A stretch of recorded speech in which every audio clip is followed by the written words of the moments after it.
करो, तो क्या करना है, फिर तो कहीं जाना ही नहीं है। तो भाग दौड़ हमारी अपनी कामनाओं की वजह से लगी हुई है ना, हमारी इच्छाएं ही हैं जो हमें उठा देती हैं, करने को बाध्य करती हैं। अगर हमारी कोई कामना नहीं है, भूख प्यास भी हमारा सब नियंत्रित है, नियमित है, तो हम उसमें अपने आप को उठाएंगे क्यों हम भाग दौड़ करेंगे। हम जो भी उपक्रम करते हैं, भाग दौड़ जो करते हैं, काहे के लिए, फिर कहेंगे ये सब यहीं छूट जाएगा, वो सब छूट जाएगा जो तुमने यहाँ जोड़ा है, जो चीज़ यहाँ पे इकट्ठी की है, वो सारी की सारी चीज़ें छूटने वाली हैं। और फिर अंत में दुख होता है कि ये हमने ऐसे जोड़ा है, बड़ी मेहनत करके लाए, इससे ये करके लाए, वो करे।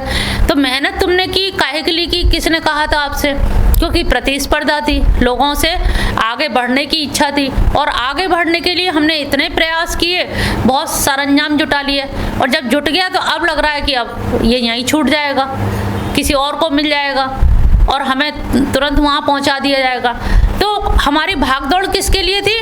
जो नश्वर चीज़ें थी, और जो अनश्वर है, जो शाश्वत है, जो नित्य है, उनको पाने के लिए हमें कहीं भागना नहीं है। वहाँ तो ठौर बैठे, जहाँ बैठे वहीं ध्यान लग जाएगा। जैसे है, जिस अवस्था में है, ना वस्त्र बदलने हैं, ना कुछ और करना है, केवल उनका ध्यान करना है। लेकिन ध्यान करना कठिन बहुत है, क्योंकि सारी इंद्रियों की स्थिति क्या है? बहिर्गामी। जैसे घोड़ा बाहर दिशा में चलता है, उसे कहीं बैठा के बंद करके रख नहीं सकते, तो ऐसे ही इंद्रियों की उपमा घोड़ों से दी गई है कि वो निरंतर बाहर की तरफ भागती हैं। आँख खोलो तो पलकें कहाँ खुलती हैं? बाहर जगत में। और ज़रूरत क्या है हमें? आँख बंद करने की। तो हमें सारी इंद्रियों को बंद कर लें, सारी इंद्रियों के गमन। अब बंद तो ढक्कन तो है नहीं कान के, बंद नहीं कर सकते, तो हमें करना क्या है? इनका गमन अंदर की तरफ करना है। साधक क्या करता है? भीतर की तरफ ले जाता है। तो हमें सारी इंद्रियों को जब भीतर की तरफ ले जाएंगे, तो निश्चित जानिए कि हमारे बाहर का जो विषयों का ग्रहण है, उनकी ग्रहणशीलता जो है वो कम हो जाएगी। क्योंकि एक एक इंद्रिय भी आपको बहुत व्यथित कर देती है। जैसे हाथी को देखा, स्पर्श है, स्पर्श की वजह से कहते हैं हाथी को जब पकड़ना होता है तो एक गड्ढा खोद के, कुआं खोद के, उसके ऊपर समतल एक बिछा दिया जाता है, पत्तों का ढेर, और हथनी सामने खड़ी कर दी जाती है और उसको पार कराते तो वो उसी गड्ढे में गिर जाता है। तो स्पर्श इतना ज़्यादा। मछली है, मछली को रस का बड़ा वो है। तो रामकृष्ण परमहंस कहते थे कि कांटे में आटा लगा के उसको डाला जाता है, और आटे के भ्रम में वो आ जाती है, कांटा फंस जाता है। तो आटा काटा, काटा आटा, तो वो कांटे में आटा है, आटे में कांटा है, तो इस चक्कर में मछली आ जाती है। भ्रमर है, वो सुगंध के लिए उसी में कमल में बंद रहा, छोड़ते नहीं बना। रात्रि हो गई, उसने कहा जब तक है तब तक तो, और सवेरे भोर से पहले ही हाथी आया और नाल को उठा के ले गया, तो मौत के घाट उतर गया। तो पतंगा है, ज्योति में इतना उसका वो है, प्रकाश की तरफ मोह इतना है कि वो भुन भुन करके उसी के चारों तरफ अपने आप को समाप्त कर देता है। तो हम ये देख रहे हैं कि मछली है, भंवर है, पतंगा है, हिरण है, वो शब्द के पीछे भागता रहता है। तो एक एक इंद्रिय जब इनको व्यतीत कर रही, तो हमारे तो 5 इंद्रियां हैं। तो सोचो 5 इंद्रियों को कंट्रोल करना कितना कठिन काम है। इसीलिए ये सत्संग किया जाता है कि शायद बुद्धि सुधर जाए, शायद समझ आ जाए, शायद कोई बात लग जाए हमें, उस बात से ही हमारा कुछ सुधार हो जाए। तो ये जब 5 इंद्रियां ज्ञानेंद्रियां हैं, तो ये ऐसे ही हैं जैसे बैलगाड़ी होती है, बैलगाड़ी के आगे 2 बैल बंधे हुए हैं, पीछे 2 बैल हैं, दाएं 2 बैल, बाएं 2 बैल, और सबके सब चल रहे हैं, तो कहाँ जाएंगे? तो हम लोग भी इसी तरह से, ये हमारी ये जीवन रूपी जो गाड़ी है, जीवन की गाड़ी, हम ज़्यादा उन्नति क्यों नहीं कर पाते? विशेष तौर से आध्यात्मिक उन्नति तो नहीं कर पाते, क्योंकि आगे वाले बैल आगे, 2 पीछे खींच रहे हैं, फिर दाएं और बाएं खींच रहे हैं। तो प्रोग्रेस क्या रही? 0 बटा सन्नाटा, वहीं की वहीं खड़े के खड़े रह गए। तो हमारी उन्नति कुछ भी नहीं हुई, आध्यात्मिक उन्नति। हम आ रहे हैं मिशन में बहुत दिन से, लेकिन भागम दौड़, टाइम देखते हैं, टाइम हो गया कि नहीं हो गया, चलें कि आए कि जाएं, आने जाने में ही पूरा समय निकल जाता है। लेकिन हमें साधना भी करनी चाहिए कि हम कहाँ पहुँच पा रहे हैं। कहीं आने जाने भागदौड़, बाहर की भागदौड़ तो कर्मेंद्रियों की है, अब तुम्हें ज्ञानेंद्रियों को भी सक्रिय करना होगा। अंदर जब तक ज्ञानेंद्रिय सक्रिय नहीं होंगे, विवेक चक्षु नहीं खुलेंगे, तो सत्संग का भी कोई महत्व नहीं है। तो हमें कोशिश ये करनी है कि बाहर से तो हमारी उपस्थिति हो रही है, लेकिन आंतरिक स्थिति हम कहाँ बैठे हैं। जब भी यहाँ मिशन में बैठो तो हमेशा ये पूछ लो खुद से कि हम बैठे कहाँ हैं, यहीं बैठे हो कि नहीं बैठे हो।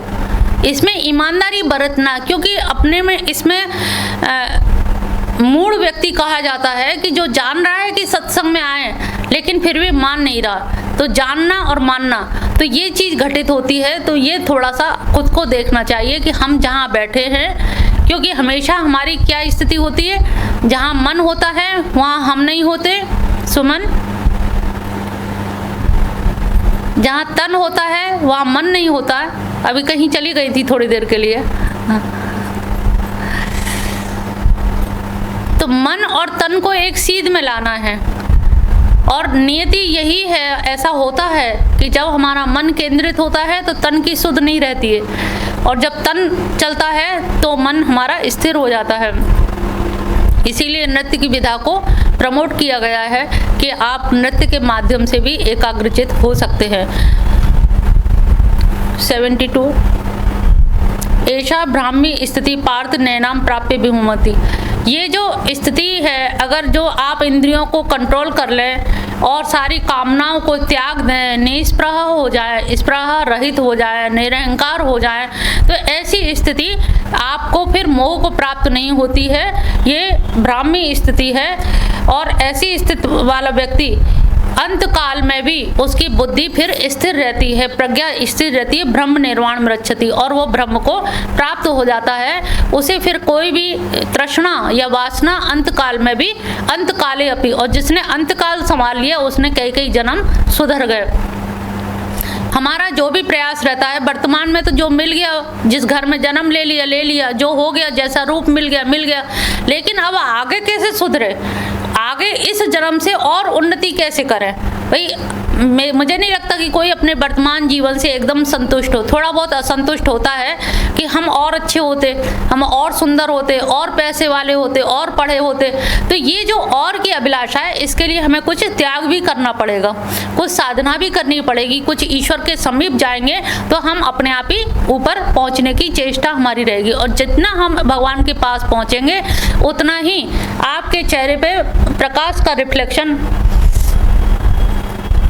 बुद्धि में ज्ञान की प्रगाढ़ता, मन की एकाग्रता, ये स्वतः ही बढ़ने लगेगी, और मुदिता का भाव, प्रसन्नता का भाव, प्रसाद का भाव स्वतः ही आने लगेगा।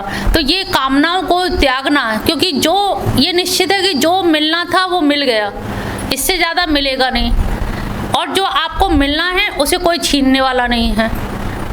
ये प्रारब्धवशात आपका निश्चित है, जितना मिलना है वो मिल के ही रहेगा, उसमें कोई शंका नहीं है। तो चिंता काहे की, और जो आपको मिलना है उसे कोई छीनने वाला नहीं, और जो मिलेगा वो आपके पास ही रहेगा। तो उसकी सुरक्षा में इतना तल्लीनता क्यों कि हम भगवान को ही भूल जाएं, केवल वस्तुओं की रखवाली करने वाले हम केवल चौकीदार बन के रह जाएं। तो हमें केवल चौकीदार बन के नहीं रहना। जब तक हमारी किस्मत में जो चीज़ है वो रहेगी, और नहीं है तो आप लाख वो कर लीजिए उसकी पहरेदारी, वो चीज़ नहीं रहेगी। तो ये थोड़ा सा हम लोग द्वितीय अध्याय, जहाँ आत्मा परमात्मा का ज्ञान, जो इंद्रियों को कैसे वश में करना है, इंद्रियों को विषयों से कैसे हटाना है, ये थोड़ा थोड़ा अभ्यास करें। करत करत अभ्यास के जड़मत होत सुजान।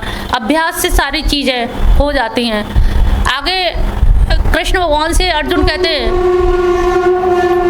चंचल ही मना कृष्ण, हे कृष्ण तुम जिस मन को कंट्रोल करने की बात कह रहे हो वो तो बड़ा चंचल है। भगवान एकदम कहते हाँ बिल्कुल सही कह रहे हो, ये बात तो बिल्कुल सही कह रहे हो, जैसे कि खुद का भी चंचल हो। तो भगवान की ये कितनी अच्छी टेक्निक है कि जो साधक नीचे कोटि का है उसके साधक के साथ वैसे ही बन जाते हैं। जैसे एक राजा था, उनका एक ही पुत्र था, और वो एक पुत्र होने के कारण बहुत लालन पालन में पला, लेकिन उसको मोहल्ले पड़ोस के जो छोटे गरीब बच्चे होते हैं जो खेलते हैं सड़कों पे, उसको लगाव रहता था कि इन बच्चों से मैं मिलूं जुलूं, लेकिन राजा नहीं मिलने देते थे क्योंकि राजपुत्र है। तो वो एक दिन भाग गया बच्चों के साथ और उन्हीं के साथ रहने लगा, उल्टी सीधी हरकतें भी सीख ली, झोपड़पट्टी में रहने लगा। राजा ने मंत्री को भेजा कि उसको लिवा लाओ, तो रथ में लेके गए और रथ में कहा कि बेटा पिताजी ने बुलाया, तुम्हें याद किया है, राजा साहब बुला रहे हैं। वो बच्चा और दूर भाग गया। पकड़ में आने के बजाय कि 2-3 बार भेजे गए, फिर दूसरी बार भेजा, उन्होंने कहा रथ आ रहा है, भाग गया। फिर तीसरी बार उसके दोस्तों ने देख लिया, अरे वो आ गया रथ आ गया, वो और तेजी से भागा, वो हाथ में ही नहीं आया। फिर उनका एक प्रधानमंत्री था जो मुख्यमंत्री, तो उसको उन्होंने कहा कि क्या करें, 3-4 बार भेजा और वो लड़का आ नहीं रहा, पुत्र हमारा एक ही है, वृद्धावस्था हो रही है, राजकाज किसको सौंपा जाए, बड़ी परेशानी हो रही है, समझ में नहीं आ रहा। उन्होंने कहा ठीक है, आप कहें तो मैं एक बार प्रयास कर सकता हूँ। उन्होंने कहा देख लो भाई, तुम भी प्रयास कर लो। सब लोग गए, लौट के आ गए। अब ये जब गए प्रधानमंत्री, तो ये आ गए बहुत पहले ही, 1-2 किलोमीटर पहले ही उतर गए, पैदल गए। पैदल जहाँ बच्चा बैठा था वहाँ जाके चुपचाप बैठ गए। साधारण वेश बना के गए, वो वाली वेशभूषा राजपाट की छोड़ के, साधारण कपड़ों में साथ साथ रहने लगे। उन्होंने नहीं बताया कि मैं वहाँ से आया हूँ। जैसे वो करता वैसे ही संग खेलना, बातें करना, वैसी कहानियाँ सुनाना, वही सब। काफ़ी दिन हो गए, खुद के भी मैले कपड़े वैसे ही हो गए, चिथड़े कपड़े, नहाना धोना नहीं, उसी तरह से जैसे वो व्यवहार कर रहा है वैसे ही करते करते करते जब ऐसे ही हो गया, तो उन्होंने कहा कि ऐसा है, आज टहलने निकलते हैं कहीं। घूमते घूमते कर लगे, देखो एक यहाँ राजा रहता है। कहना हाँ रहता तो है, मैं भी जानता हूँ, चलो देख के आते हैं, मजा मरा कि जिंदा है। कहले हाँ चलो ये देखने चलते हैं। तो उसको अभी तक नहीं भान होने दिया कि ये मतलब उनकी तरफ से भेजा गया है। जो वो खा रहा है गंदा संदा, वो भी खाना, वैसे ही पहनना, वैसे ही रहना। जब इतना विश्वास, कहने का तात्पर्य कि इतना विश्वास दिला दिया कि वो हमारा है, ये जब उस बच्चे को फेथ हो गया, तब उसे अपनी बात मनवाई कि अब चलते हैं, जरा देख आते हैं राजा के क्या हाल है। इनका भी एक पुत्र वो चला गया है, रो रहे होंगे, देख के आते हैं, मज़ा आएगा। तो चला गया बच्चा भी देखने, चला गया। तो फिर उन्होंने पकड़ के रोने लगे। तो फिर इसने भी अपने तेवर बदले, कहले मैं इसी के लिए बस तुम्हें यहाँ तक लाना चाह रहा था, तुम अपने पिता की जिम्मेदारी संभालो, राजपाट संभालो। फिर उसके कहने से उसने मान लिया। तो यहाँ पर भी भगवान उतर के आते हैं भक्त के लिए, इतने नीचे लेवल पे आ जाते हैं कि ठीक है, चंचल ही मन है कृष्ण। हाँ बिल्कुल ठीक, सही कह रहे हो, मन तो वाकई चंचल है, जैसे कि खुद का भी हो वही हाल, हाँ में हाँ मिलाना। तो यहाँ पर भगवान की जो मनोवैज्ञानिक स्थिति है वो इतनी उच्च कोटि की है, मनोचिकित्सक है, कि जैसा अर्जुन जो कहता है, अर्जुन की उसी में हाँ मिलके फिर उसी का खंडन और फिर अपनी बात का मंडन करते हैं। तो आज ये द्वितीय अध्याय हमारा समाप्त होता है, और द्वितीय अध्याय के समाप्त होने में जो हमारी इंद्रियों से हम थोड़ा सा भी काम अगर ले लें अपने ऊपर, कि इंद्रियों को बाहर ना भटकने दें, धीरे से प्रयास करो कि यहाँ कोई आए तो उसकी तरफ मत देखो, कौन आ रहा है कौन जा रहा है, ये धीरे धीरे अभ्यास होगा कि इतना हम कंट्रोल कर लें, फिर आगे और कंट्रोल बढ़ेगा। तो आपकी अपनी 5 ज्ञानेंद्रियों को हम कैसे वश में कर सकते हैं। तो अभी तक आत्मा अर्जुन ने पहले अध्याय में वैदिक धर्म की व्याख्या की, वर्ण शंकर, स्त्रीसु दुष्टासु, नियत नरके वासो। वैदिक धर्म की जब बात करने लगे तो भगवान कृष्ण ने धर्म की बात शुरू की, और धर्म की बात करते करते अध्यात्म की तरफ लेकर के आए कि ये जो वैदिक धर्म की बात कर रहा है, वैदिक धर्म की कोई उपयोगिता नहीं है आज के युग में, और जिसकी उपयोगिता है वो ये देखें, अगर ये बुद्धिमान बन रहा है, तभी पहले ही डांट दिया था प्रज्ञावादस्य भाष्य से, क्या तू पंडितों जैसी बात कर रहा है। भाई या तो तू पंडित हो, शास्त्र पढ़े हो, केवल सुनी सुनाई बात कर रहा है, सुनी सुनाई बात कर रहा है। पहले भी इस अध्याय में कहा कि जो सुना सुनाया है उसको तू उतार के रख दे, और जो सुनना चाहिए उसको तू ध्यान से सुन। तो यहाँ पर भगवान उसको प्रेरित कर रहे हैं कि आत्मा की बात, अगर ये धर्म की बात कर रहा है तो आत्मा परमात्मा की बात समझ जाएगा। और जब देखा कि वो नहीं समझ पा रहा है तो फिर अब कर्म योग पे उतर के आते हैं। इसीलिए भगवान ने पहले अध्याय के जस्ट बाद सांख्य योग बताया है। सांख्य योग क्या है? ज्ञानियों का योग है। अब जब देखा कि ये ज्ञान ग्रहण करने लायक तो है नहीं है, लेकिन बन रहा है ज्ञानी, और ज्ञानी है भी नहीं है, तो धीरे से उसे द्वितीय अध्याय में कर्मयोग की तरफ लाने लगे, और तीसरा अध्याय उन्होंने पूरी तरह से कर्मयोग की तरफ मोड़ दिया। तो अब यहाँ पर शुरुआत कर्मयोग की अर्जुन की उससे हो रही है। जायसी चेत् कर्मणस्ते मता बुद्धिर्जनार्दन जनार्दन तत्किं कर्मणि घोरे मां नियोजयसि केशव। अब यहाँ पर दो दो टाइटल दिए, जनार्दन और केशव।